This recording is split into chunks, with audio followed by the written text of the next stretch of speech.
someone's saying something, it has to be mipiyim loim piksavim. In general, right? The Gemara learns Kesuvos, right? There's two types of piyim loim piksavim. Either because they remember from a shtar, right? They look at the shtar and say, "Oh, we remember this years ago. This was a shtar," or they sent their testimony of a shtar. So Rabbeinu Tam is matter this. If it's kol ha'ro'eh l'bila, that's what should say Rabbeinu Tam, right? And if you could technically do it with words, then you can also send in your agada say this b'shtar. But that's that's only the shit of Rabbeinu Tam. Generally, since the Torah says in the PM, agada say this in the PM looking so it has to be a living testimony. You can't have a shtar. Shtar is a dead document. Shtar is not it's not a living thing.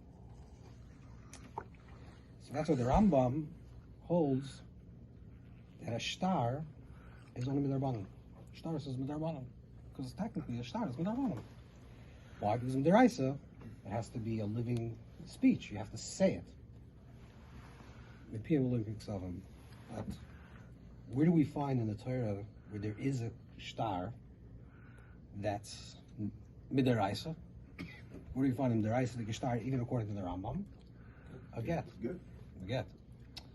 So a get could be a shtar. I mean, this is one of the big shilas on the Rambam.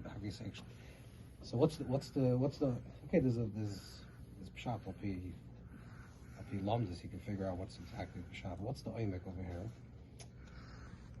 Let's think about like in kiddushin. If a person wants to marry, that you can be married because of shtar or bia. So you could marry a person with a shtar.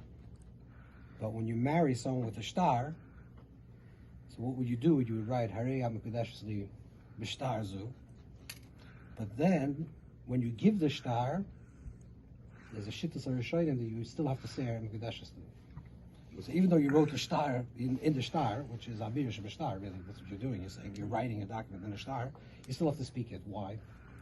So why by Kiddushin? The Amira, the main thing is the B'piyim Olympics, so it has to be words, has to be Amira. And in Gerushin, it's a good enough Iksav.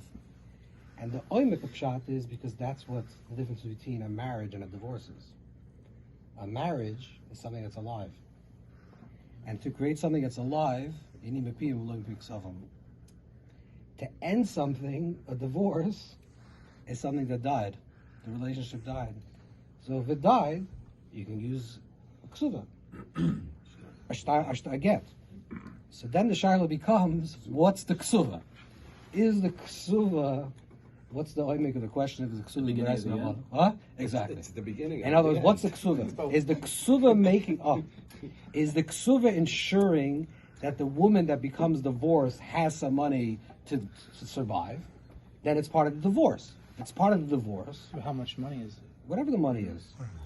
She has enough money to survive. But enough for some time so she's not left stranded. Right. It's only right. So she's left not stranded. If there's enough money, if the tachlis of the Kesuva is for divorce, after post-divorce. Post-divorce, right. Then it's part of a get. If it's part of a get, then Kesuva Midaraisa. It's a chiddush of Kesuva Midaraisa because you're saying that I'm writing a ksav. Or if he dies. Or if he dies. Same point. Same point. If it's over. So you're saying that I'm writing something which is because Agadas Edus Min HaTorah is only Mipiyim V'lo Mikzam. The Torah is a living thing.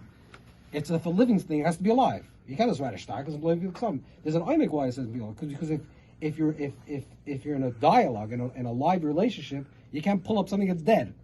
But what happens if you're in a dead relationship? So this is what the Torah says. You can make a get. You can make a get because a get is talking. It can be Mikzam because the relationship is over. The rumid averis mecha b'shuk. The Gemara also says in Kesuvos, what is the bear is yichud, which means dibur is yichud. When you're speaking to someone and you're really communicating with them, that means you're in dialogue. It's a living relationship. In a living relationship, you need dibur. In a relationship, so this is the question: is the ksuva because of the end of a relationship, or is the ksuva ensuring that the marriage stays? In